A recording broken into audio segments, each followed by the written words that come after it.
साथियों, दृष्टि current affairs के बारे में राष्ट्रीय परिदृश्य जो है उसके बारे में बात करेंगे। देखिए, एक राष्ट्र एक चुनाव के प्रस्ताव को मंजूरी। तो एक राष्ट्र एक चुनाव को प्रस्ताव को मंजूरी दी गई। भारत के संदर्भ में समकालीन चुनाव से तात्पर्य यह है कि लोकसभा, राज्यसभा की विधानसभाओं और स्थानीय निकायों के लिए एक साथ चुनाव कराए जाएं। देखिए, वन नेशन वन इलेक्शन, यानी कि वन नेशन वन इलेक्शन के नाम से भी इसे जाना जाता है।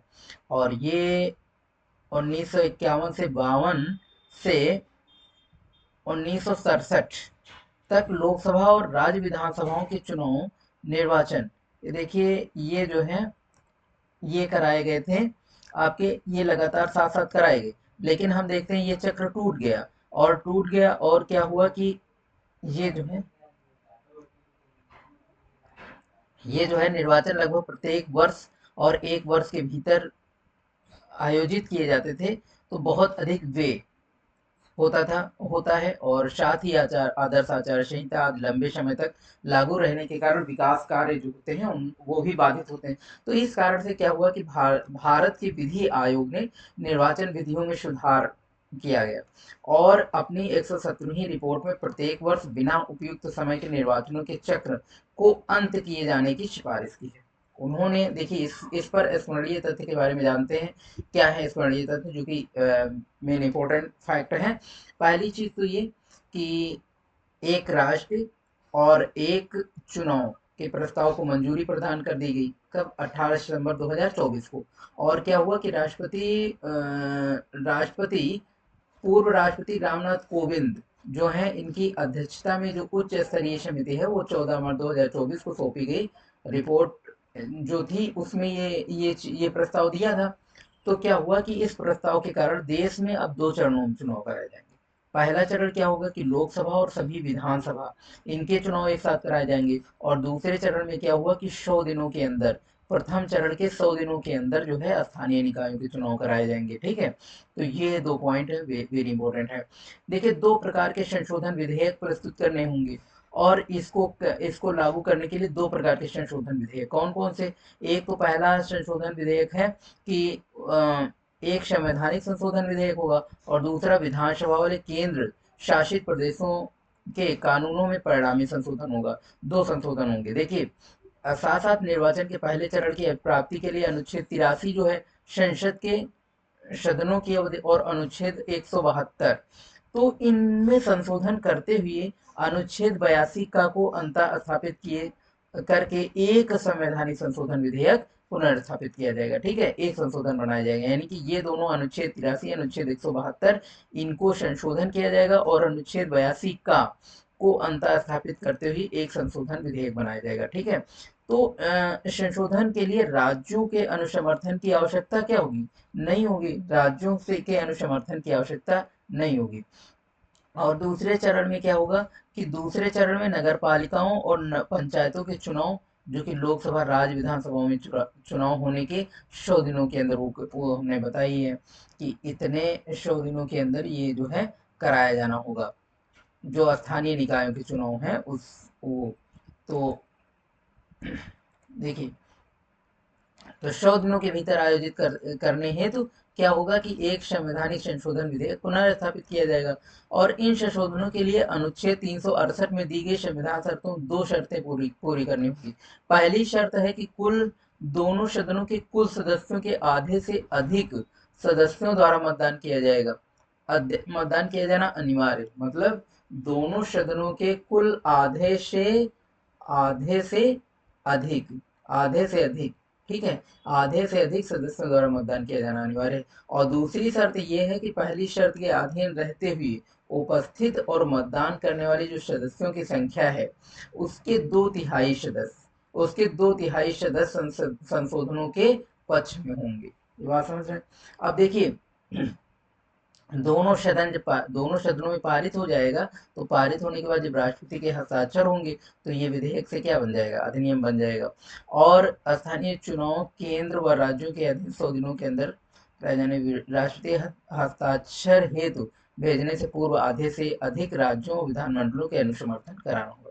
देखिए, ये वन नेशन वन इलेक्शन जो उच्च स्तरीय समिति है, ये 8 सदस्यीय है। इसका गठन 2 सितंबर 2023 को हुआ था। अध्यक्ष पूर्व राष्ट्रपति रामनाथ कोविंद जी थे और सदस्य इसके जो कि 7 सदस्य थे, ये आप देख लीजिएगा। सचिव, तो सचिव नितेंद्र चंद्र, जो कि ये है नितेंद्र चंद्र, जो कि सचिव भारत सरकार विधि और कार्य विभाग द्वारा रिपोर्ट मार्च 2024 में राष्ट्रपति द्रौपदी मुर्मू को सौंपी थी।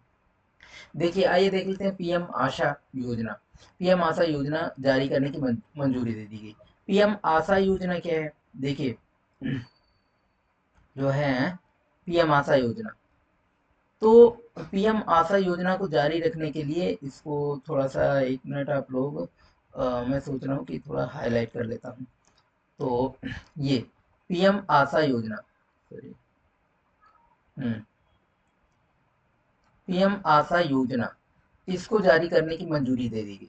देखिए, ये एक व्यापक योजना है, व्यापक अम्ब्रेला स्कीम कह लीजिए। एक प्रकार से प्रधानमंत्री अन्नदाता आय संरक्षण अभियान पीएम आशा को मंजूरी दे दी गई और केंद्रीय बजट 2018 में की गई घोषणा के अनुरूप योजना का उद्देश्य किसानों को उनकी उपज के लाभकारी मूल्य प्रदान करना है।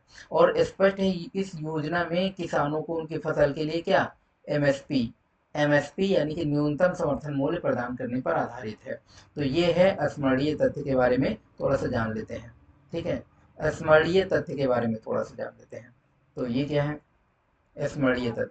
देखिए, 18 सितंबर 2024 को नरेंद्र मोदी की अध्यक्षता में क्या है, केंद्रीय मंत्रिमंडल ने पीएम आशा के अंतर्गत शामिल योजनाओं को क्या किया, जारी किया।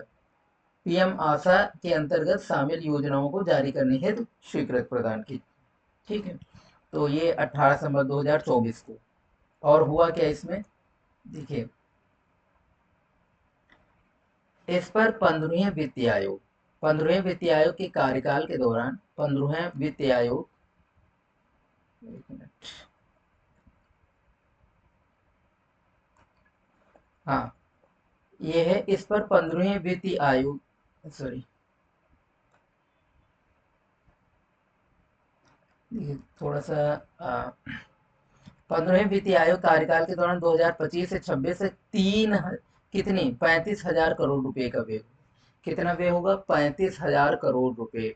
और ये जो है पीएम आशा के अंतर्गत, इसमें निम्न कंपोनेंट कंपोनेंट भी है। पहला है कि पहला क्या है, मूल्य समर्थन योजना, मूल्य समर्थन योजना है। और दूसरा क्या है, मूल्य स्थिरीकरण, यानी कि एक तरीके से यूं देखें कि प्राइस सपोर्ट स्कीम है पीएसएस, और प्राइस स्टेबिलिटी फंड पीएसएफ, और पीडीपीएस यानी कि प्राइस डिफिसिट पेमेंट स्कीम, और एमआईएस मार्केट इन्वेंशन स्कीम। यूं हम देख लीजिए, ये निम्न घटक हैं: मूल्य समर्थन योजना, मूल्य स्थिरीकरण, मूल्य घाटा भुगतान योजना और बाजार हस्तक्षेप योजना। इनके पीएम आशा के परिणाम स्वरूप किसानों को उनके उत्पादों के लिए उचित मूल्य दिलाने के साथ साथ उपभोक्ताओं को मिलने वाली आवश्यक वस्तुओं के मूल्यों में, जो उपभोक्ता हैं उनको भी जो मिलने वाली वस्तुएं हैं उनके मूल्यों में भी उतार चढ़ाव आएगा। ये चीज देखने को मिलेगा। ठीक है, आवश्यक वस्तुओं के मूल्यों में आने वाले उतार चढ़ाव को भी कंट्रोल किया जाएगा इसके माध्यम से। तो ये देखने को मिलेगा। और देखिए, पीएम जनजातीय उन्नत ग्राम योजना, इसके बारे में क्या है? पीएम जनजातीय उन्नत ग्राम योजना, पीएम प्रधानमंत्री जनजातीय उन्नत ग्राम योजना। इसमें क्या है कि इसमें एक चीज याद रखना कि 2024-25 में निर्मला सीतारमण के द्वारा जनजातीय समूह यानी कि ट्राइबल कम्युनिटीज की सामाजिक आर्थिक स्थिति सुधारने के लिए ये किया जा रहा है।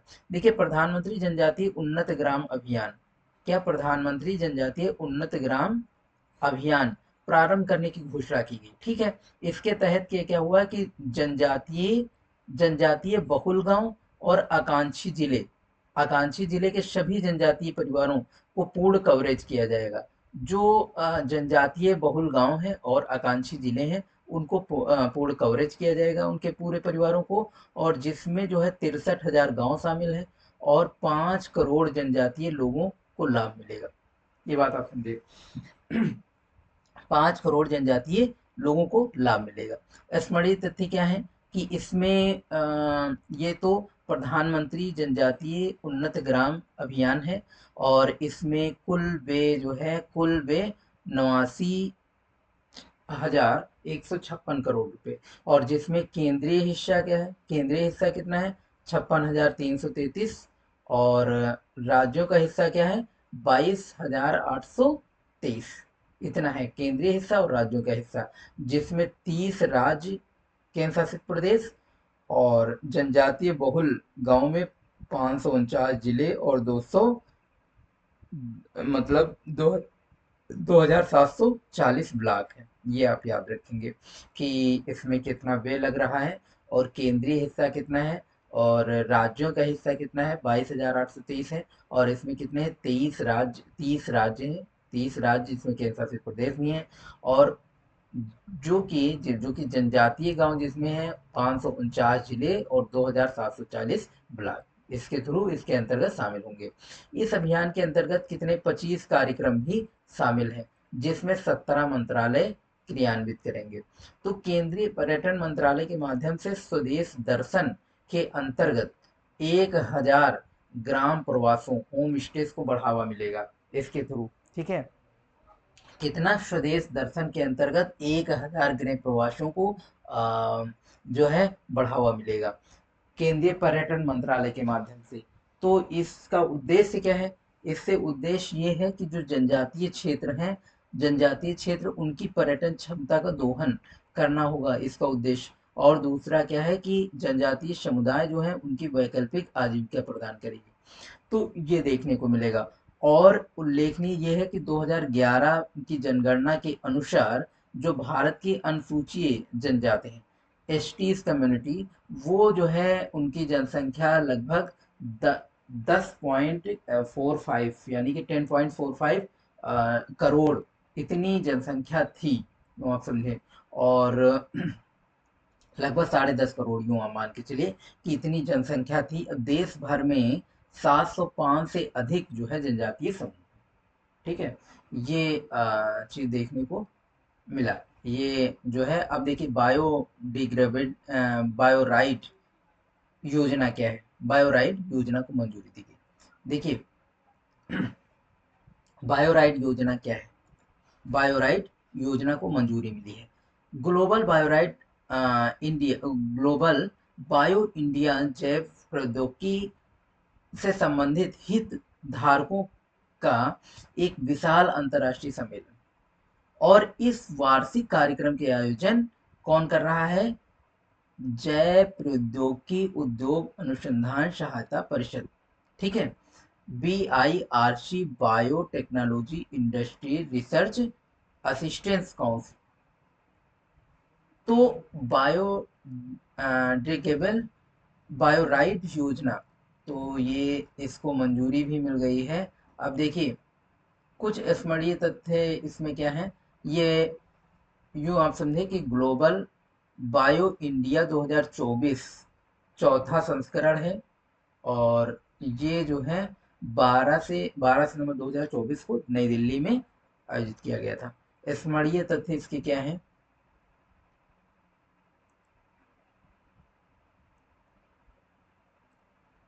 देखिए, तो स्मरणीय तथ्य क्या है, देखिए 18 सितंबर 2024 को प्रधानमंत्री नरेंद्र मोदी की अध्यक्षता में केंद्रीय मंत्रिमंडल द्वारा बायोराइड योजना को मंजूरी प्रदान की गई। ठीक है, बायोराइट का पूर्ण नेम क्या है, बायोराइट का पूर्ण नेम है जैव प्रौद्योगिकी अनुसंधान नवाचार और उद्यमिता विकास। यूं आप समझे कि biotechnology research innovation and entrepreneur development, ये इसका जो है biotechnology research innovation and entrepreneur development, इसका जो है फुल नेम है।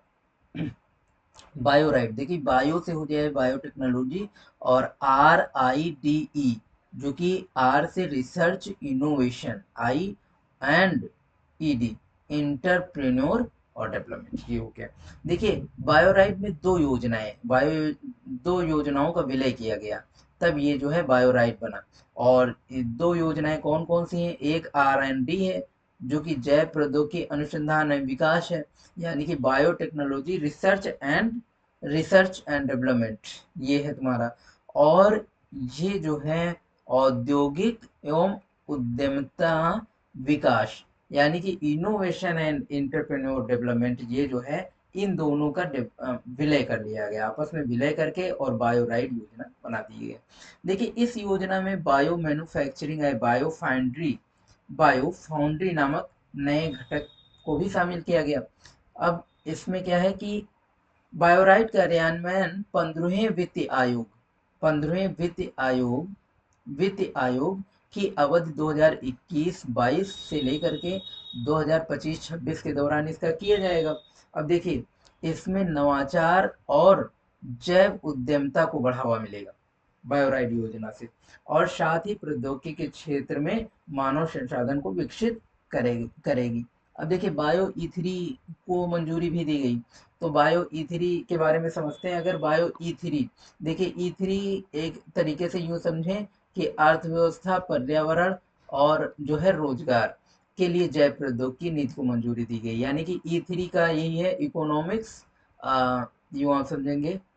देखिए इकोनॉमिक्स, इन्वायरमेंट एंड एम्प्लॉयमेंट, यूं आप समझे। देखिए यहाँ पर दिया भी है bio E3, biotechnology for economy, environment and employment ये है। तो नीति के उद्देश्य उच्च प्रदर्शन वाले जैव निर्माण, हाई परफॉर्मेंस बायो मैन्युफैक्चरिंग को बढ़ावा मिलेगा। ठीक है। अब देखिए बायो E3 की नीति में छह व्यापक फोकस क्षेत्र हैं। 6 व्यापक फोकस क्षेत्र कौन से हैं, देखिए कौन से हैं, ये देख लीजिए यहाँ पर। जैव आधारित रसायन एवं एंजाइम, और ये है स्मार्ट प्रोटीन, खाद्यों में स्मार्ट प्रोटीन, सटीक बायो थेरेप्यूटिक्स, और जलवायु लचीली कृषि और कार्बन कैप्चर एवं इसका उपयोग, भविष्यवादी समुद्री और अंतरिक्ष अनुसंधान। ये जो है इसके तहत बायो निर्माण, बायो एआई हब व बायो फाउंड्री की स्थापना के माध्यम से प्रौद्योगिकी विकास एवं व्यवसायीकरण का तेजी से लक्ष्य रखा गया इसको गति के लिए। देखिए नमो भारत रैपिड रेल उद्घाटन, ये क्या है, नमो भारत रैपिड रेल उद्घाटन। देखिए नमो भारत रैपिड रेल उद्घाटन, तो ये क्या है, ये कौन सी रेल है, देखिए भारत की पहली स्वदेशी semi high speed train Vande Bharat express, कौन सी, वंदे भारत एक्सप्रेस को लॉन्च किया गया। और ये 15 फरवरी 2019 को पहली वंदे भारत ट्रेन को नई दिल्ली, कानपुर, प्रयागराज, वाराणसी मार्ग से रवाना किया गया, और इसकी स्पीड कितनी है, 160 किलोमीटर पर आवर्स। ठीक है, नई दिल्ली, कानपुर, प्रयागराज, वाराणसी, ये है इसका जो है वाराणसी के मार्ग पर रवाना किया गया, और ये वंदे भारत एक्सप्रेस की गति कितनी है, 160 किलोमीटर पर आवर्स। तो देखिए इसमें कुछ इंपॉर्टेंट पॉइंट हैं जो स्मरणीय तथ्य एक बार देख लेते हैं।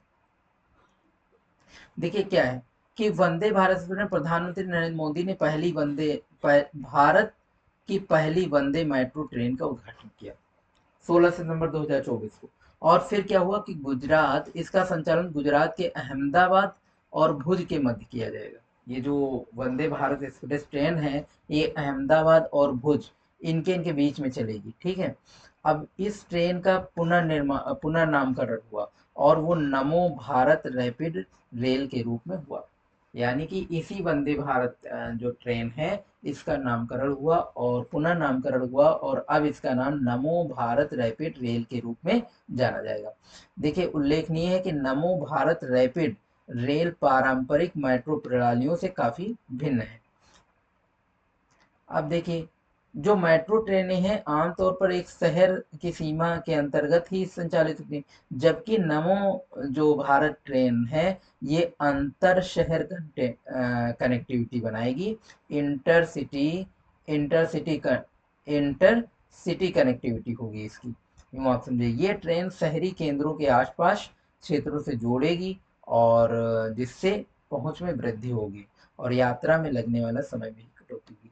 देखिए मौसम मिशन क्या है। मौसम मिशन को स्वीकृति प्रदान करी केंद्रीय मंत्रिमंडल ने नरेंद्र मोदी की अध्यक्षता में, और 2 वर्षों के लिए इस मिशन हेतु 2000 करोड़ का परिव्यय निर्धारित किया गया।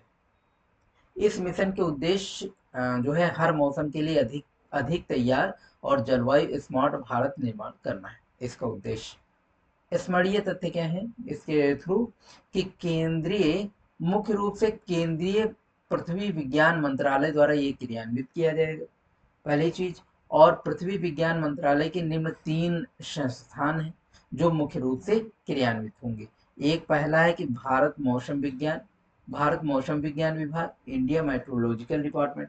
और दूसरा है कि भारतीय उष्ण देशीय मौसम विज्ञान संस्थान, Indian institute of tropical metrology. और तीसरा है राष्ट्रीय माध्यम अवधि मौसम पूर्वानुमान केंद्र। ये 3 हैं जो कि संस्थान जो कि जो है इस मौसम मिशन को संचालित करेंगे। अब इस मिशन के थ्रू बहुआयामी और परिवर्तनकारी पहल जो है देखने को मिलेगी और इस मौसम और जलवायु संबंधित विज्ञान अनुसंधान सेवा में अभूतपूर्व बढ़ावा मिलेगा। और इस मौसम उच्च परिशुद्धता, हाई प्रिसीजन, इसके साथ में मौसम की भविष्यवाणी जो है वो करने के लिए एक न्यू बेंचमार्क देखने को मिलेगा, ये जो है स्थापना होगी।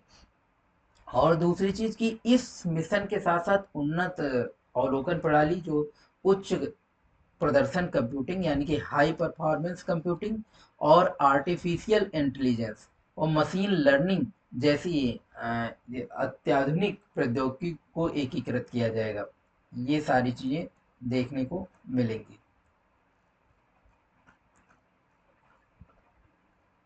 और इस मिशन के थ्रू क्या होगा कि उन्नत सेंसर और उच्च प्रदर्शन वाले सुपर कंप्यूटर को अगली पीढ़ी के लिए रडार व उपग्रह प्रणालियां शामिल की जाएंगी। और इस मिशन में मौसम की चरम घटनाओं यानी कि एक्सट्रीम वेदर इवेंट्स, कोई भी मौसम की कोई चक्रवात आ गया या कोई भी साइक्लोन या कुछ भी आ सकता है, तो वो जो मौसम की घटनाएं हैं उन चीजों के बारे में जानेंगे और जलवायु परिवर्तन प्रभावों को निपटने के लिए नागरिकों व अन्य हितधारकों में मदद करेगा। देखिए स्वच्छ वायु सर्वेक्षण, इसके बारे में देख लेते हैं। स्वच्छ वायु सर्वेक्षण 2024, तो इसमें क्या है कि केंद्रीय पर्यावरण वन जलवायु परिवर्तन के द्वारा मंत्रालय द्वारा राष्ट्रीय स्वच्छ वायु कार्यक्रम NCAP national clean air programme इसको लॉन्च किया गया। राष्ट्रीय स्वच्छ वायु कार्यक्रम नेशनल क्लीन एयर प्रोग्राम को लॉन्च किया गया।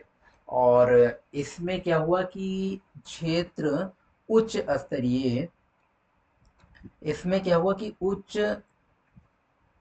शहर क्षेत्र राष्ट्रीय स्तर पर वायु गुणवत्ता में सुधार लाना है इसका उद्देश्य, इस कार्यक्रम का उद्देश्य। तो इस कार्यक्रम के थ्रू 5 वर्षों में पर्टिकुलर मैटर या PM10 और जो है PM2.5 के स्तरों में 20 से 30% की कटौती, कितने 20 से 30% की कटौती का लक्ष्य निर्धारित किया गया। एनसीएपी के तहत वायु गुणवत्ता में सुधार हेतु 130 शहर लक्षित किए गए। कितने शहर लक्षित किए गए? 130 शहर, ये बात अब याद रखें। 130 शहर इसके थ्रू जो है लक्षित किए गए हैं।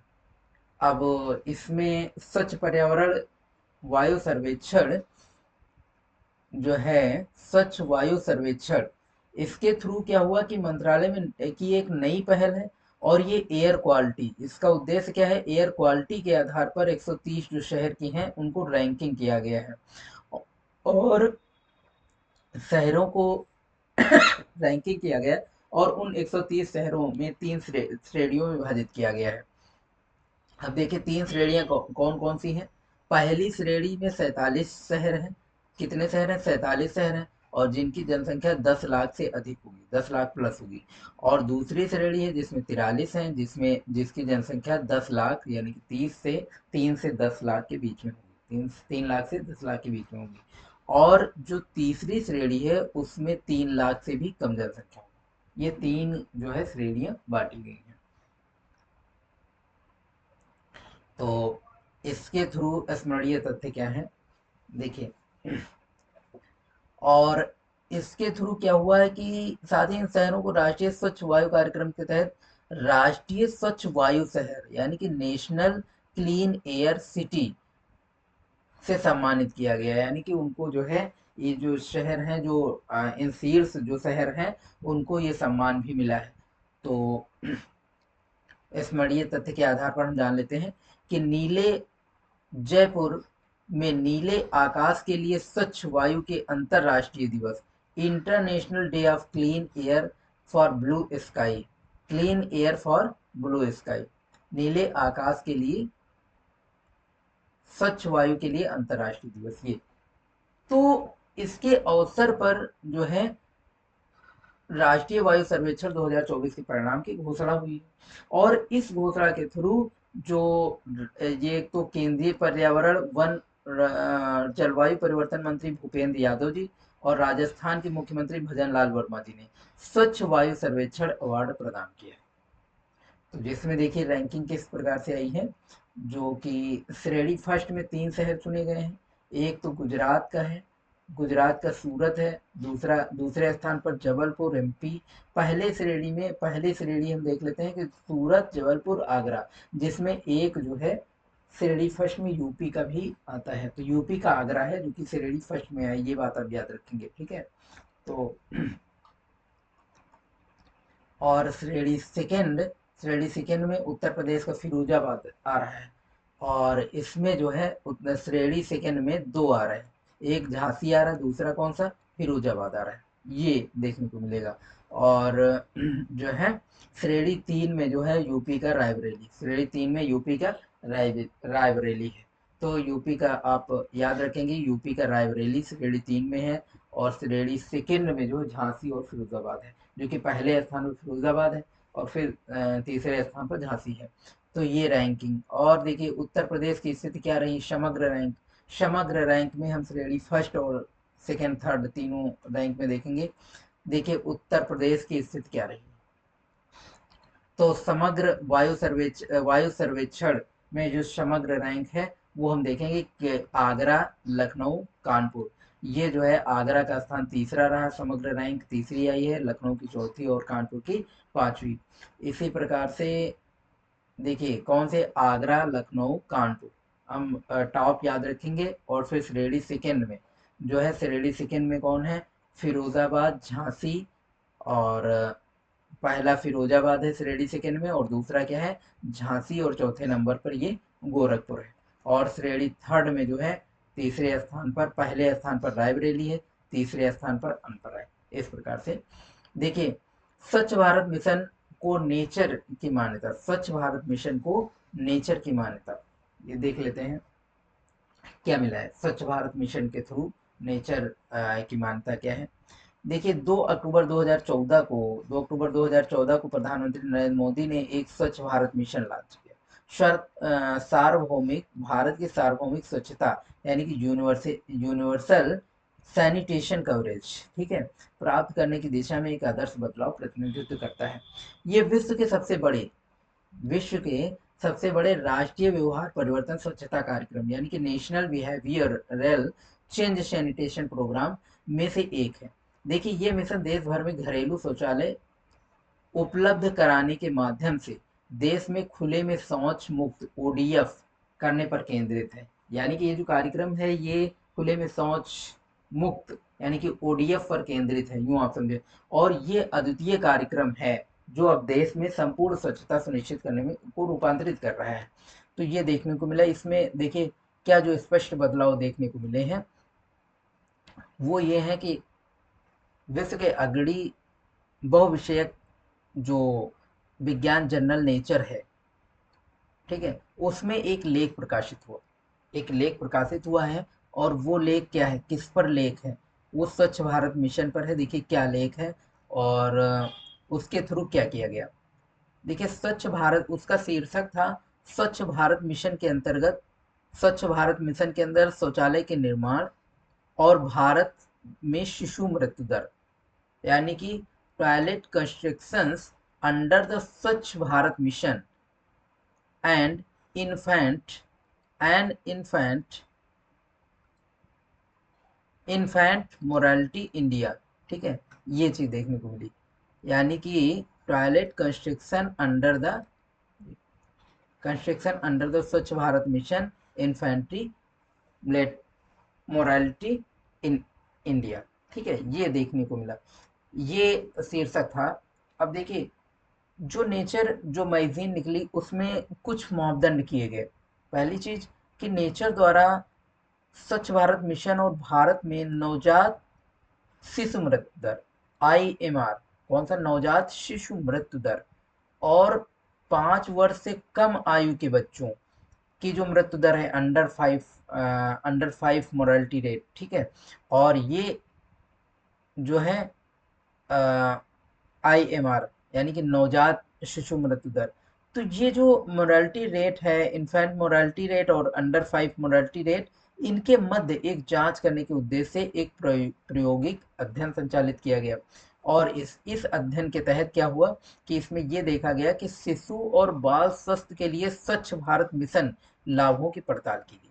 और उसमें ये देखने को मिला इस अध्ययन में कि 1 दशक का अध्ययन किया गया 2011 से 2020 तक, और उसमें देखा गया कि 35 भारतीय राज्यों और प्रदेशों और 640 जिले का आंकड़ा विश्लेषण किया गया, जिसमें यह देखा गया कि प्रति हजार जीवित जन्मों पर IMR और अंडर 5 मोरालिटी रेट, इन पर ध्यान केंद्रित किया गया है। अब देखिए तो इनमें क्या हुआ कि ऐतिहासिक रूप से भारत में शौचालयों की पहुंच और बाल मृत्यु दर में विपरीत संबंध देखने को मिला है।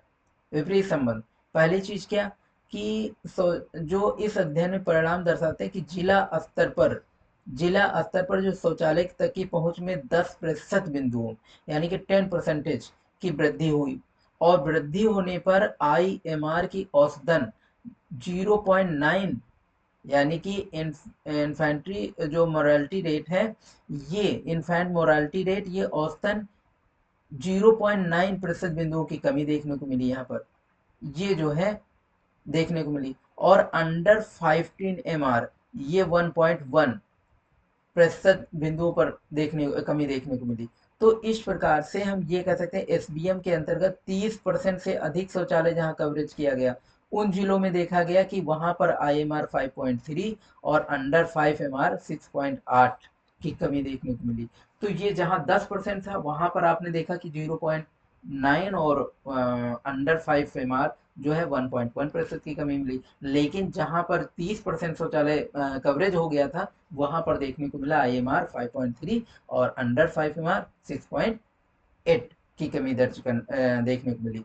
तो यानी कि बड़े पैमाने पर शौचालयों के प्रावधान प्रति वर्ष 60,000 से 70,000 नवजात जो शिशु हैं उनके जीवन की रक्षा हो रही है, उनके जीवन की क्या हो रही, रक्षा हो रही है, ये चीज देखने को मिला।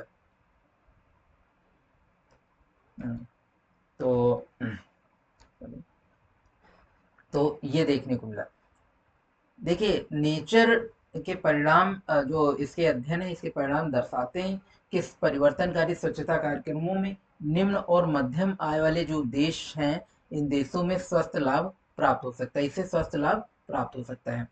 और देखिए, स्वच्छता ही सेवा अभियान 2024, जो कि इसका आयोजन 17 सितंबर 2024 से 2 अक्टूबर 2024 तक किया जा रहा है। और स्वच्छता ही सेवा अभियान आयोजन प्रतिवर्ष स्वच्छ भारत दिवस 2 अक्टूबर 2024 से पहले किया जाता है। तो इस अभियान का आयोजन आवासन और शहरी कार्य मंत्रालय द्वारा पेयजल और स्वच्छता विभाग, जल शक्ति मंत्रालय के सहयोग से किया जाता है।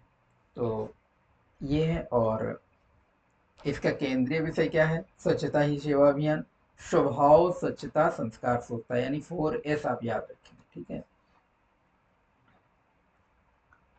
23वां विधि आयोग क्या है, 23वां विधि आयोग, देखिए विधि आयोग यानी कि लॉ कमीशन एक गैर संवैधानिक निकाय है। कौन सा, एक नॉन नॉन स्टेटरी बॉडी है, यानी कि एक गैर संवैधानिक निकाय है। भारत गैर भारत सरकार के विधि और न्याय मंत्रालय के विधि कार्य विभाग यानी कि डिपार्टमेंट ऑफ लीगल अफेयर्स द्वारा जारी एक अधिसूचना यानी नोटिफिकेशन द्वारा इसका गठन किया गया था। इस कानून के क्षेत्र में अनुसंधान करने के इसके स्मरणीय तथ्य क्या हैं? 23वीं जो है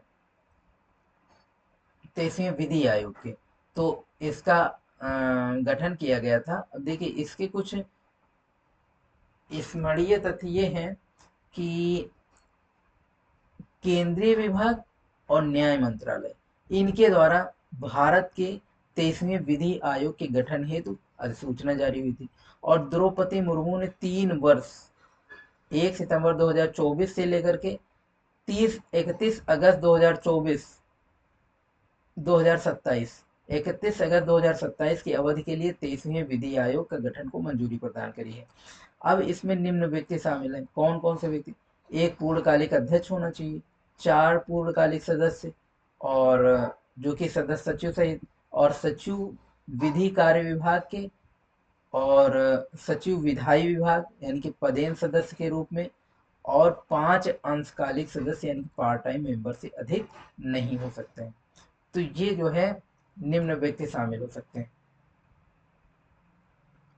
और न्यायमूर्ति ऋतुराज अवस्थी ये 22वें विधि आयोग के अध्यक्ष थे। ठीक है, और इस विभाग का मुख्यालय कहाँ है विधि आयोग का? तो नई दिल्ली में है। और 22वें विधि आयोग का कार्यकाल 31 अगस्त 2024 तक समाप्त हो गया था। देखिए डिजिटल कृषि मिशन क्या है? डिजिटल कृषि मिशन, डिजिटल कृषि मिशन क्या है? देखिए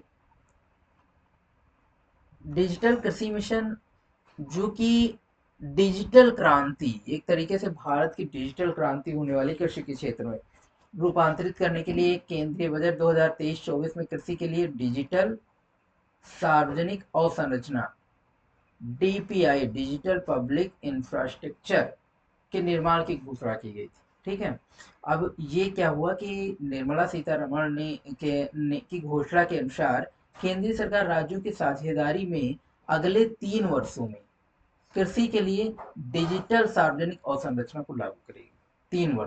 3 वर्षों में, अगले 3 वर्षों में।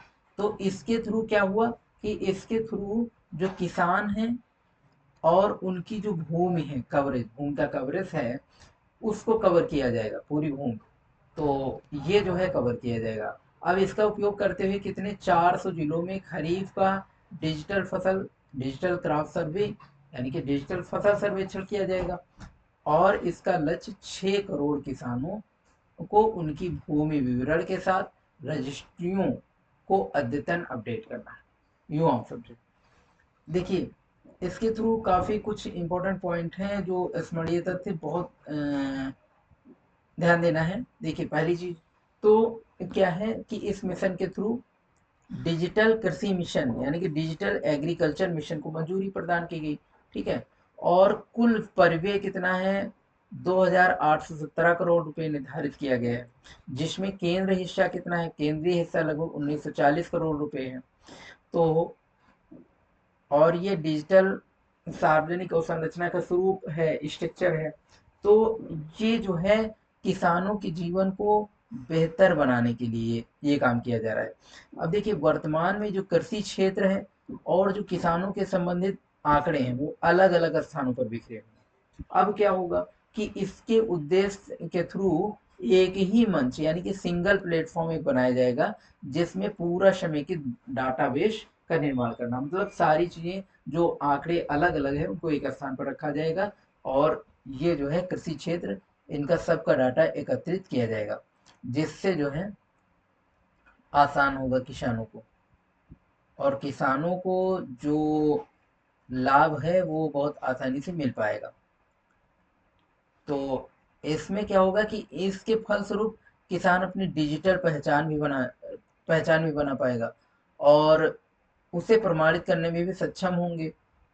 और क्या होगा कि किसी जटिल कागजी कार्रवाई, मतलब जटिल कार्रवाई करना नहीं पड़ेगा उसे, और लाभ और सेवा उठा सकेंगे ये।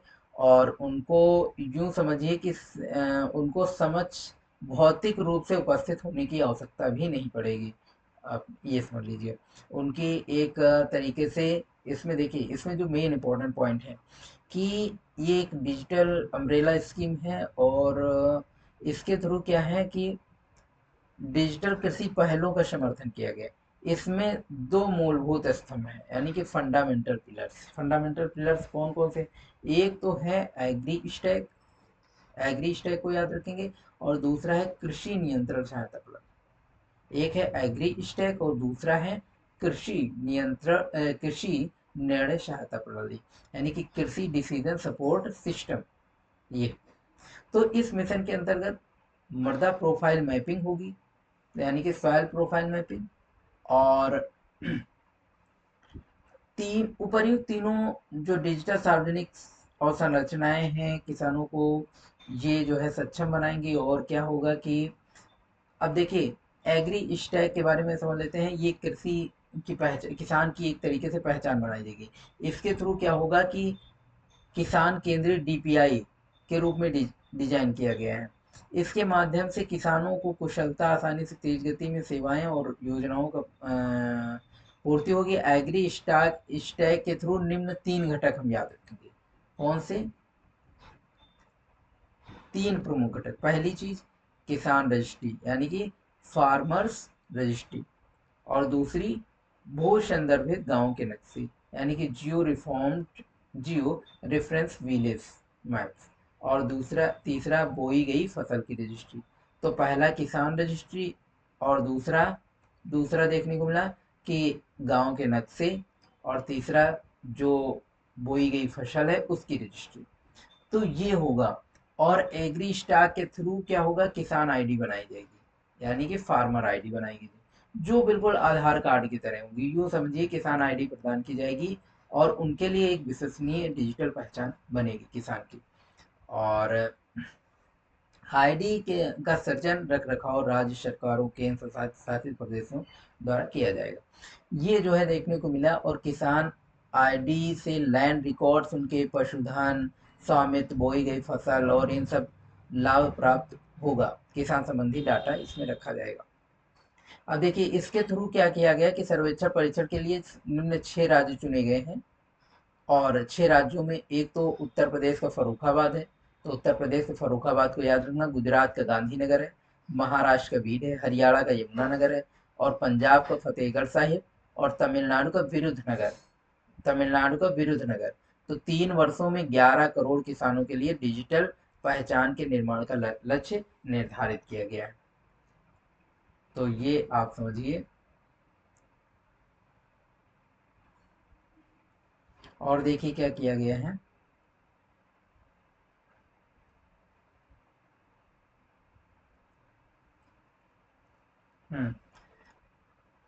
24-25 में 6 करोड़, और 25-26 में 3 करोड़, और 2 करोड़ जो है किसानों की 2 करोड़ किसानों की किसान आईडी का निर्माण किया जाए। तो 26-27 में 2 करोड़। तो इस तरीके से आप याद कर लेंगे कि 24-25 में पहले 6 करोड़, और फिर 25-26 में 3 करोड़, और फिर जो है 26-27 में 2 करोड़। तो 6 3 9 2 11, यानी 11 करोड़ किसानों की एक किसान आईडी का निर्माण किया जाएगा। और 2 वर्षों के अंदर राष्ट्रव्यापी जो है राष्ट्रव्यापी डिजिटल फसल सर्वेक्षण को लॉन्च किया जाएगा। अब देखिए, इसमें मिट्टी, मौसम, इन ये प्रणाली मिट्टी, मौसम, जल संसाधन, सुदूर संवेदन, रिमोट सेंसिंग पर आधारित जानकारी के लिए एक व्यापक भू स्थानिक प्रणाली, यानी कि एक कंप्रिहेंसिव गोस्पोशियल सिस्टम का निर्माण करेगी। यूं आप समझिए। और जो मृदा मृदा प्रोफाइल मैपिंग भी होगी। और क्या होगा कि 142 हेक्टेयर भूमि के पैमाने पर विस्तृत मृदा प्रोफाइल मानचित्र तैयार किया जाएगा। 142 मिलियन हेक्टेयर कृषि भूमि, इसको जो है विस्तृत मृदा प्रोफाइल मानचित्र तैयार किया जाएगा। इसके अंतर्गत डिजिटल सामान्य फसल अनुमान सर्वेक्षण, यानी कि digital general crop DGCES, digital general crop estimation survey वैज्ञानिक रूप से डिजाइन किया जाएगा। ठीक है, तो ये है। और ये कृषि उत्पादन का सटीक अनुमान लगाने के लिए बहुत उपयोगी साबित है। इंडिया सेमी कंडक्टर मिशन क्या है, देखिए, India semi conductor mission very important है। इंडिया सेमी कंडक्टर मिशन, इसके अंतर्गत क्या है, भारत में इलेक्ट्रॉनिक सिस्टम डिजाइन और विनिर्माण के लिए वैश्विक केंद्र के रूप में स्थापित करने के उद्देश्य से केंद्र सरकार ने 2021 में सेमीकॉन इंडिया कार्यक्रम, यानी सेमीकॉन इंडिया प्रोग्राम को मंजूरी प्रदान कर दी थी।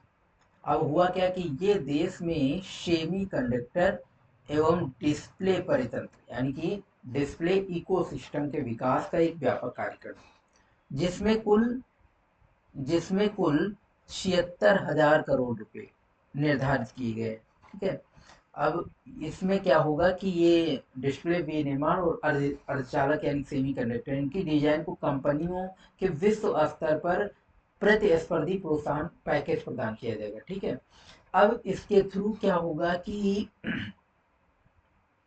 देखिए, इनके विकास के लिए India semi conductor mission India semi conductor mission की स्थापना की गई है। और इसके थ्रू देखिए मेन इंपॉर्टेंट जो है स्मरणीय तथ्य वो क्या है, देखिए, एक केंद्र सरकार ने साणंद गुजरात में एक सेमी कंडक्टर यूनिट की स्थापना करी। ठीक है, ये स्थापना देखने को मिलती है। और देखिए, कायन सेमी कंडक्टर प्राइवेट लिमिटेड के द्वारा ये यूनिट जो है स्थापित की जा रही है, कायन सेमी कॉन प्राइवेट लिमिटेड। और इसमें कितना खर्च आ रहा है, 33, कितना आ रहा है, 3300 करोड़ रुपए। ठीक है, और ये 60 लाख चिप्स प्रतिदिन तैयार करेगी।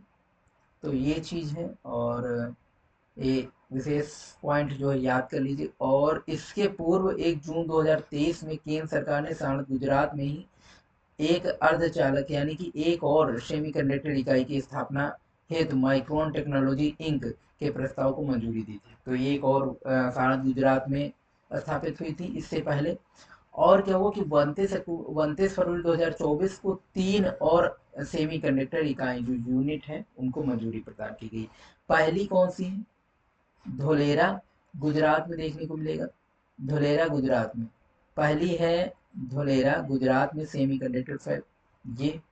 और इसमें देखिए कुछ इंपॉर्टेंट पॉइंट जो कि धोलेरा गुजरात में है, इसकी क्षमता कितनी है, 50,000 वेफर्स स्टार्ट पर मंथ। ठीक है, और ये पहली AI समर्थित सेमीकंडक्टर फैब है।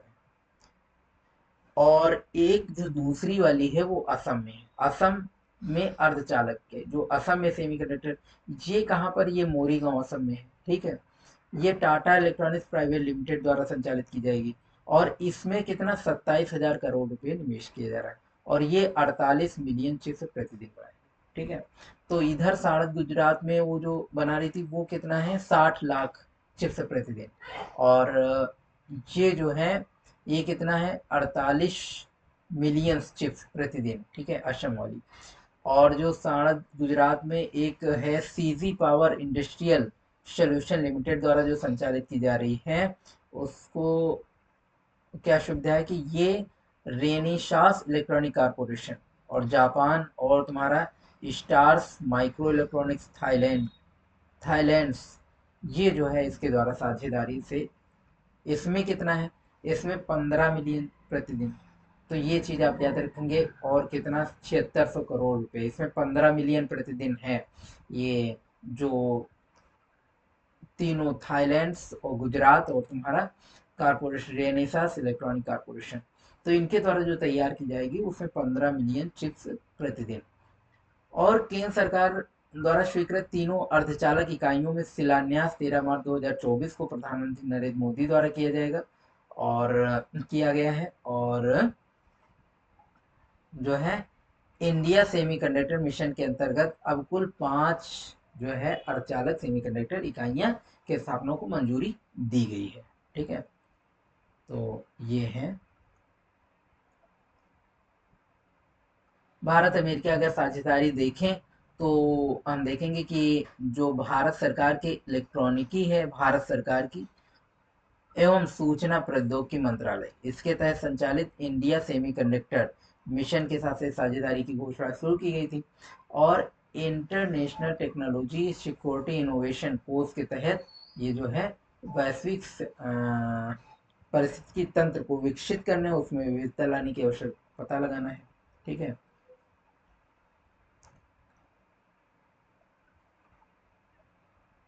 देखिए सर्वोच्च न्यायालय का ध्वज और प्रतीक चिन्ह, ये क्या है? देखिए सर्वोच्च न्यायालय ये क्या है, भारत के संविधान के तहत एक सर्वोच्च न्यायिक निकाय, ये हम जानते हैं।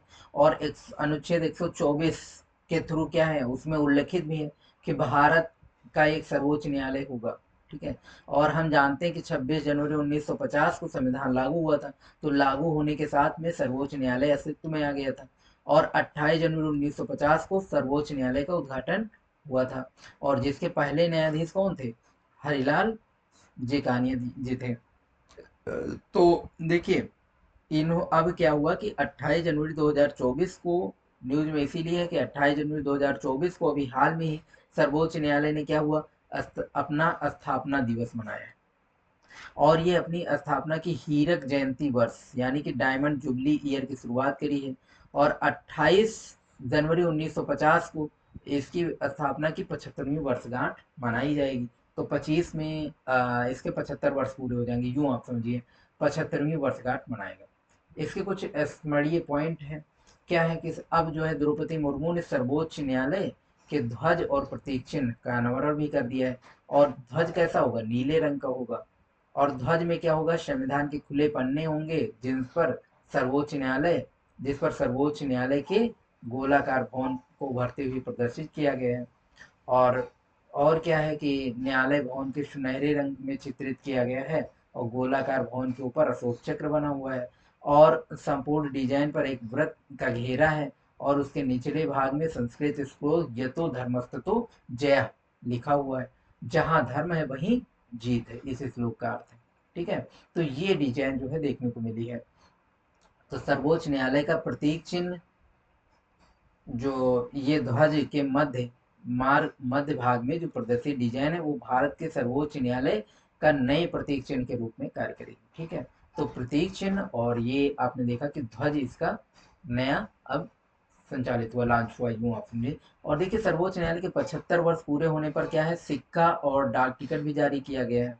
और नेशनल, देखिए सर्वोच्च न्यायालय द्वारा राष्ट्रीय जिला न्यायपालिका सम्मेलन, national conference conference of the district judiciary का आयोजन भारत मंडप नई दिल्ली में किया गया। ठीक है, और इसका उद्घाटन कौन? नरेंद्र मोदी ने किया, प्रधानमंत्री नरेंद्र मोदी ने। तो देखते हैं यहाँ पर, तो ये इस अवसर पर जो है डाक टिकट और सिक्का भी जारी किया गया 75 वर्ष पूरे होने पर। ये चीज आप याद, देखिए बाड़वन पत्तन का शिलान्यास हुआ है अभी जल्दी। बाड़वन पत्तन का शिलान्यास वेरी इंपॉर्टेंट है। देखिए भारत में वर्तमान में कितने महापत्तन है? मेजर पोर्ट्स जो है 12 है। कुल कितने मेजर पोर्ट्स हैं? 12। जो कि ये पूर्ण रूप से केंद्र सरकार के स्वामित्व में। लेकिन महापत्तन प्राधिकरण जो एक्ट है, अधिनियम 2021, मेजर पोर्ट अथॉरिटीज एक्ट 2021, उनके प्रावधानों को शासित किया गया। ठीक है, प्रावधानों द्वारा शासित किया गया। अब ये क्या हुआ कि हम देखते हैं कि जो हम देखते हैं कि इसमें क्या हुआ कि कंटेनर पोत लगातार बढ़ने के आकार के कारण जवाहरलाल नेहरू पत्तन और मुंबई पत्तन आदि के संकुलन, मतलब आज बहुत ज्यादा कंजेस्टेड हो गए हैं, जो पहले से गंभीर चिंता का विषय है। और इस परिप्रेक्ष्य में देखते हुए भारत की पश्चिमी घाट पर गहरे पत्तनों का विकास अत्यंत आवश्यक हो गया। तो उसके थ्रू इसका शिलान्यास किया गया। ठीक है, ये पश्चिमी घाट पर, अब देखें इसका शिलान्यास किया गया बाढ़वन पत्तन का, नरेंद्र मोदी के मौजूदगी में, जो आप समझे बाधवन पोर्ट। तो देखिए ये कहाँ पर, महाराष्ट्र के पालघर जिले में डहाड़ू नगर के निकट, ठीक है, कहाँ पर, पालघर जिले में डहाड़ू नगर के निकट इसका जो है इस पत्तन को स्थापित किया गया। अब देखिए केंद्रीय नरेंद्र मोदी की अध्यक्षता में केंद्रीय मंत्रिमंडल ने 19 जून 2024 को इस पत्तन की स्थापना करी है, स्वीकृति दे दी, और इसके थ्रू कुल लागत कितनी, 76,220 करोड़ की, ठीक है। इस परियोजना का निर्माण बारवन पोर्ट प्रोजेक्ट लिमिटेड द्वारा किया जाएगा। बाधवन पोर्ट, कौन सा, बाधवन पोर्ट प्रोजेक्ट लिमिटेड द्वारा, ठीक है। अब देखिए जवाहरलाल नेहरू पोर्ट और महाराष्ट्र मेरीटाइम बोर्ड, तो जवाहरलाल नेहरू पोर्ट अथॉरिटी ये, और यानी कि यूँ समझे, और वाधवन पोर्ट प्रोजेक्ट लिमिटेड द्वारा किया जाएगा।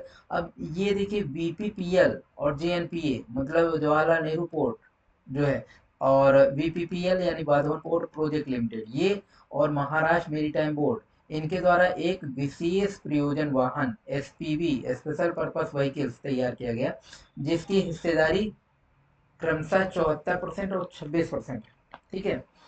अब देखिए बाधवन पत्तन को हर मौसम के लिए ग्रीन फील्ड डीप या ड्राफ्ट महापत्तन, green field deep draft major port के रूप में इसे विकसित किया गया है, मतलब हर मौसम के लिए ये उपयुक्त होगा। और ये भारत के सबसे बड़े और गहरे जल वाले पत्तनों में से एक होगा, लार्जेस्ट डीप वाटर पोर्ट्स होगा, ठीक है। और इसका निर्माण पूरा होने पर यह पत्तन विश्व के 10 पत्तनों में से एक होगा। ये पत्तन पारगम्य समय यानी कि ट्रांजिट टाइम और लागत को कम करने हेतु अंतरराष्ट्रीय शिपिंग मार्गों में सीधी कनेक्टिविटी प्रदान करेगा। तो ये चीज देखने को मिला। और क्या है, ये इसके थ्रू क्या हुआ कि इसके माध्यम से देश के व्यापार और आर्थिक विकास को बढ़ावा मिलेगा। विश्व स्तरीय समुद्री प्रवेश द्वार स्थापित किया जाएगा, ठीक है। इस पत्तन के द्वारा एक विश्व स्तरीय समुद्री प्रवेश द्वार स्थापित किया जाएगा, और इसके माध्यम से जो है देश में व्यापार और जो है एम्प्लॉयमेंट और इकोनॉमिक सिस्टम जो है बढ़ावा मिलेगा, इसको बढ़ावा मिलेगा।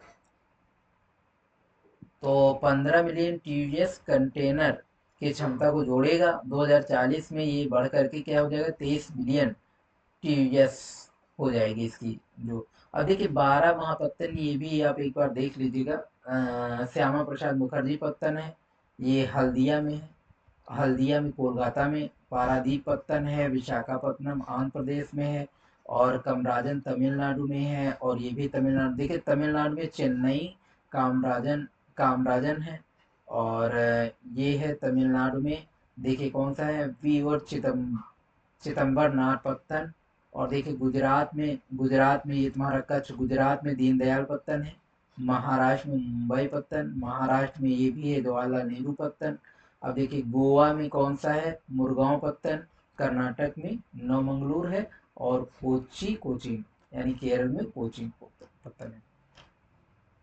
तो कंटेनर पोर्ट परफॉर्मेंस इंडेक्स भी निकला हुआ है, और ये भी आप लोग देख लेंगे।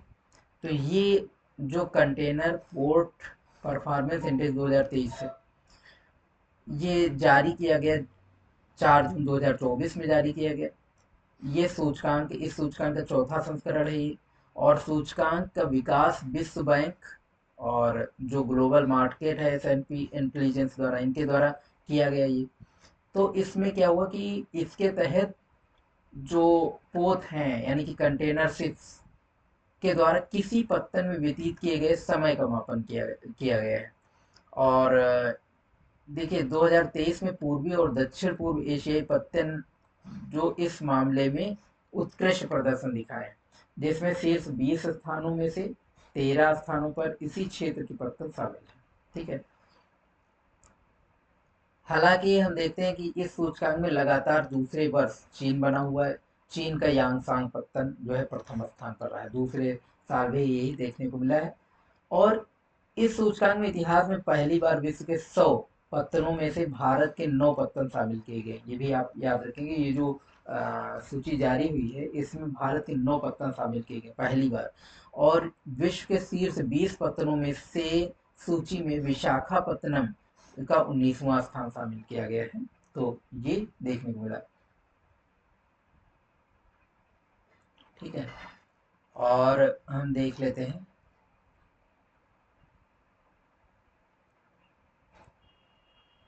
एनआईसी एनआईसीडीपी यानी कि नए औद्योगिक शहरों को मंजूरी दी गई। नए औद्योगिक शहरों को मंजूरी दी गई। तो ये क्या है, वेरी इंपॉर्टेंट है। नए औद्योगिक शहर जो है उनको मंजूरी मिली है, ये देखने को मिला है। तो इसके बारे में देखते हैं थोड़ा सा। देखिए एनआईसीडीपी यानी कि राष्ट्रीय औद्योगिक गलियारा कार्यक्रम, NICDP national industrial corridor development programme, ये जो किया गया इसमें क्या हुआ कि, एक मिनट थोड़ा सा,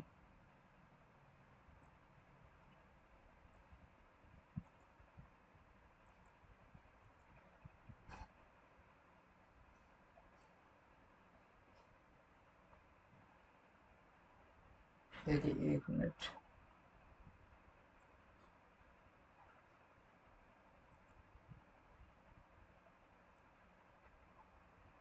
तो देख लेते हैं कि भारत का बुनियादी महत्वाकांक्षी बुनियादी ढांचा कार्यक्रम India most ambitious infrastructure programme है। इस कार्यक्रम के का लक्ष्य भारत में भविष्य के औद्योगिक शहर, ठीक है, भविष्य के औद्योगिक शहर का विकास करना है।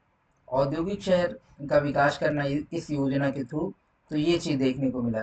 और क्या है कि इस विनिर्माण, सर्वोत्तम विनिर्माण और निवेश स्थल, मैन्युफैक्चरिंग एंड इन्वेस्ट डेस्टिनेशंस, ठीक है, ये जो है, तो इसके साथ प्रतिस्पर्धा कर सके। इस दूरदर्शी कार्यक्रम के तहत नए औद्योगिक शहरों का निर्माण यानी कि स्मार्ट शहर के रूप में परिकल्पना की गई है। ये जो औद्योगिक शहर बनाए जाएंगे तो विश्व के सर्वोत्तम जो मैन्युफैक्चरिंग है और इन्वेस्टमेंट है इसके द्वारा प्रतिस्पर्धा कर सके, जो विश्व के सर्वोत्तम शहर हैं उनकी। तो इसलिए स्मार्ट शहर के रूप में इनकी परिकल्पना की गई है। और दिसंबर 2020 में भारत सरकार ने एनआईसीडीपी के अंग के रूप में 4 चरणों, 4 फेजेज में 11 औद्योगिक गैलेरियों के विकास की शुरुआत की है, स्वीकृत प्रदान करी है। और 11 गैलेरियों के अंतर्गत 4 चरणों में यानी कि 32 परियोजनाएं शामिल हैं इनको स्मार्ट बनाने के लिए। तो देखिए 32 परियोजनाओं में से पहले चरण में 4 ग्रीनफील्ड औद्योगिक स्मार्ट शहर पहले से ही विकसित किए जा चुके हैं और 4 अन्य परियोजनाएं वर्तमान में विकसित की जा रही हैं। इसमें क्या है जो याद करने वाला थोड़ा सा, केंद्र सरकार ने क्या है 12 एनआईसीडीपी के अंतर्गत 12 नए औद्योगिक शहर, औद्योगिक नोड्स की स्थापना को मंजूरी प्रदान करी, ठीक है। और 28,602 करोड़ रुपए निवेश किया जाएगा और जिसमें 12 परियोजनाएं भारत के औद्योगिक परिदृश्य में क्रांति लेकर के आएंगी, ठीक है। और 12 औद्योगिक शहर, ये देश के 12 औद्योगिक शहर, ये 12 औद्योगिक शहर देश के 10 राज्यों में विस्तृत किए जाएंगे। 12 औद्योगिक शहर 10 राज्यों में विकसित किए जाएंगे और इन्हें 6 प्रमुख गलियारों के साथ जो है प्लान किया जा रहा है, ठीक है। तो 12 औद्योगिक शहरों में से केवल 11 शहरों के नाम की घोषणा अभी हुई है।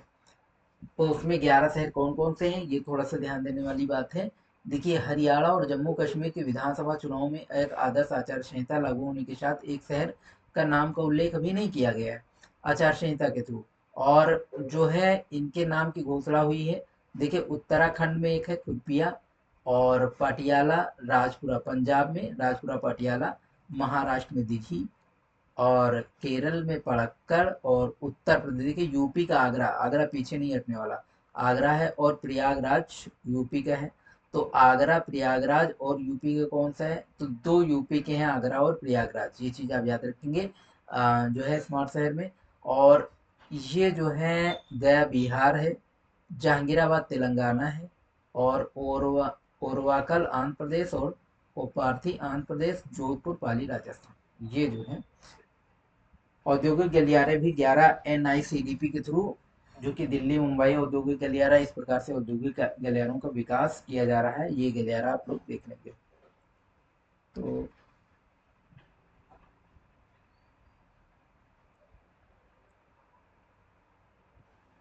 NICDP विकसित ग्रीन फील्ड और औद्योगिक स्मार्ट शहर धुलेरा विशेष निवेश क्षेत्र औरंगाबाद शहर महाराष्ट्र का है, और एकीकृत टाउन औद्योगिक वो ग्रेटर नोएडा यूपी का, और एकीकृत औद्योगिक टाउनशिप विक्रम उद्योगपुरी मध्य प्रदेश।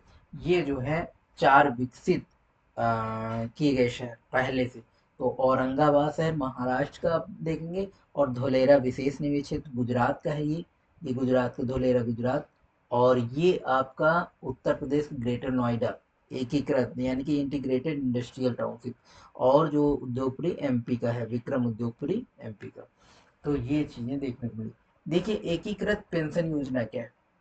एकीकृत पेंशन योजना, एकीकृत पेंशन योजना जो केंद्र सरकार के कर्मचारियों को वृद्धा अवस्था में इनकम सिक्योरिटी जो प्रदान की जाती है, उसके दृष्टिकोण के साथ एक नई एकीकृत पेंशन योजना यानी कि यूनिफाइड पेंशन स्कीम को मंजूरी प्रदान की। ठीक है, और इसमें केंद्र सरकार ने 23 लाख कर्मचारियों को लाभ प्राप्त होने की उम्मीद है। तो ऐसे कर्मचारी जो वर्तमान में जारी पेंशन योजना तथा राष्ट्रीय पेंशन प्रणाली यानी कि NPS नेशनल पेमेंट सिस्टम के लाभार्थी हैं, तो यूपीएस पर स्विच करने का एक मुक्त विकल्प वन टाइम ऑप्शन होगा। ठीक है, राज्यों को अपने कर्मचारियों में यूपीएस के ढांचे फ्रेमवर्क के तहत विकल्प दिया जाएगा। तो इसके थ्रू देखिए यूपीएस अभी प्रदान करने वाला एक पहला राज्य कौन सा है, महाराष्ट्र एक पहला राज्य। देखिए स्मरणीय तथ्य के बारे में आइए जानते हैं थोड़ा सा। तो एक तो पहली चीज की इसको मंजूरी मिल गई यूनाइटेड पेंशन स्कीम को, और ये 1 अप्रैल 2025 से प्रभावी हो जाएगी। और इसमें क्या होगा, इस योजना की मुख्य विशेषताएं क्या है, एक सुनिश्चित पेंशन होगी। और ये सुनिश्चित पेंशन क्या होगी कि जब सेवानिवृत्त होगा कर्मचारी, तो सेवानिवृत्त से पहले पहले के अंतिम 12 महीने लिए जाएंगे। ठीक है, अंतिम 12 महीने का उनका एवरेज मूल वेतन निकाला जाएगा, एवरेज बेसिक पे। और एवरेज बेसिक पे जितना होगा उसके 50%, उसका 50% जो है मूल वेतन के रूप में प्रदान किया जाएगा। ठीक है, तो ये आप याद रखेंगे, यानी कि सेवा रिटायरमेंट से 12 महीने पहले यानी कि 1 साल पहले आप यूँ समझिए कि उसका एवरेज बेसिक पे निकाला जाएगा, और उस एवरेज बेसिक पे का 50% जो है जो होगा वो दिया जाएगा। तो वो मूल वेतन के रूप में मिलेगा। और पेंशन राशि को प्राप्त करने के लिए न्यूनतम 25 वर्ष की सेवा आवश्यक है। ये स्कीम तभी आप प्राप्त कर सकेंगे जब 25 वर्ष उस विभाग में काम कर चुके होंगे। 25 वर्ष से कम सेवा अवधि के लिए आनुपातिक रूप से कम पेंशन प्रदान की जाएगी। न्यूनतम 10 वर्षों की सेवा करने के लिए कर्मचारियों को यूपीएस पेंशन के पात्र होंगे। जो है न्यूनतम अगर 10 साल किए हैं तब भी पात्र होंगे, लेकिन उसका जो है अ, जो अनुपातिक रूप से कम दिया जाएगा, बस ये आप समझें। देखिए सुनिश्चित पारिवारिक पेंशन, किसी कर्मचारी को निधन से पहले प्राप्त पेंशन के 60% के समतुल्य राशि सुनिश्चित पारिवारिक पेंशन के रूप में प्रदान की जाएगी। और अगर सुनिश्चित न्यूनतम पेंशन क्या होगी, ये पारिवारिक पेंशन और सुनिश्चित जो न्यूनतम पेंशन होगी वो न्यूनतम 10 वर्षों की सेवा के बाद अगर रिटायरमेंट हो रहे हैं तो 10,000 रुपये प्रति माह सुनिश्चित न्यूनतम पेंशन होगी। ठीक है, तो ये कुछ इम्पोर्टेंट फैक्ट थे।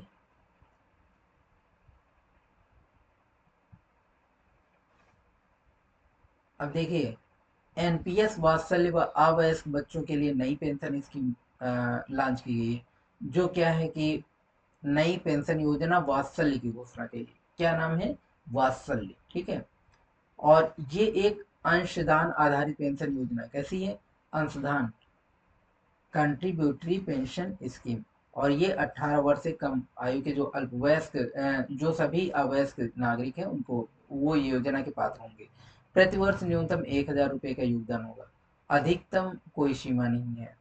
और माता पिता व अभिभावक द्वारा अपवयस्क को अंशदान किया जाएगा। ठीक है, और इस योजना के तहत सहज रूप से एनपीएस खाते में बदला जाएगा और जब वयस्क हो जाएगा। तो ये क्या होगा कि वित्त मंत्री नई दिल्ली में एनपीएस वात्सल्य को लॉन्च करेगा। ठीक है। एनआईआरएफ इंडिया रैंकिंग और बाकी जो स्मरणीय तथ्य कुछ बचे हुए हैं वो अगले सेशन में कराते हैं। तब तक के लिए साथियों बहुत बहुत धन्यवाद।